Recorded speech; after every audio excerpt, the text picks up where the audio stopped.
എവിടെ മുഖ്യമന്ത്രി? എത്ര സംഭവങ്ങളാണ് കേരളത്തിലുണ്ടാകുന്നത്? ആഭ്യന്തര വകുപ്പിൻ്റെ ചുമതലയുള്ള മുഖ്യമന്ത്രി എൻ്റെ മൗനം പാലിക്കുന്നു. ഇയാൾ ഒട്ടക പക്ഷിയെ പോലെ മണ്ണിൽ തലപൂഴ്ത്തിയിരിക്കുകയാണ്. ഒരു ഭരണാധികാരിക്ക് ചേർന്നതല്ല നിങ്ങളുടെ ഈ മൗനം. നിങ്ങൾക്ക് ഭയമാണ് സംസാരിക്കാൻ, നിങ്ങൾക്ക് പേടിയാണ് സംസാരിക്കാൻ. നിങ്ങൾക്ക് ധൈര്യമുണ്ടെങ്കിൽ നിങ്ങൾ വന്ന് ഈ സംഭവങ്ങൾ ഉണ്ടായത് നിങ്ങളുടെ വകുപ്പിലാണ് ഈ വൃത്തികേടുകൾ നടന്നിരിക്കുന്നത്. നിങ്ങളുടെ വകുപ്പിലാണ് മുഖ്യമന്ത്രി ഈ തോന്നിയാസം മുഴുവൻ നടക്കുന്നത്. കേട്ടുകേൾവിയില്ലാത്ത വൃത്തികേടുകൾ കേരളത്തിൽ പോലീസിൻ്റെ പേരിൽ അരാജകത്വവും അതിക്രമവും നടക്കുന്നത്. കേരളത്തിലെ പോലീസ് എന്ന് പറയുന്നത് ഒരു തീവ്രവാദികളെ പോലെയാക്കി നിങ്ങൾ മാറ്റി.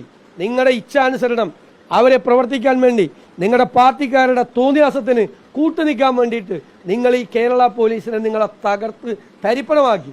ഇതിന് നിങ്ങളെ കൊണ്ട് ഞങ്ങൾ ഉത്തരം പറയിക്കുക തന്നെ ചെയ്യും. ഞങ്ങളുടെ കുഞ്ഞുങ്ങളെ തീവ്രവാദികളെ പോലെ തലയിൽ തുണിയിട്ട്, കറുത്ത തുണിയിട്ട്, കയ്യാമം വെച്ച് കോടതിയിൽ കൊണ്ടുവന്നതിന് ഞങ്ങൾ മറുപടി പറയിപ്പിക്കും.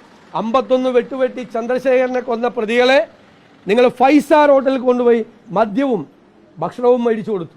എന്നിട്ട് ഈ പാവപ്പെട്ട പിള്ളേരെ കള്ളക്കേസിൽ കുടുക്കി നിങ്ങൾ തലയിൽ തുണിയിട്ട് നമുക്കിതൊക്കെ മറുപടി പറയിപ്പിക്കാം. ഞങ്ങൾ സംശയം വേണ്ട.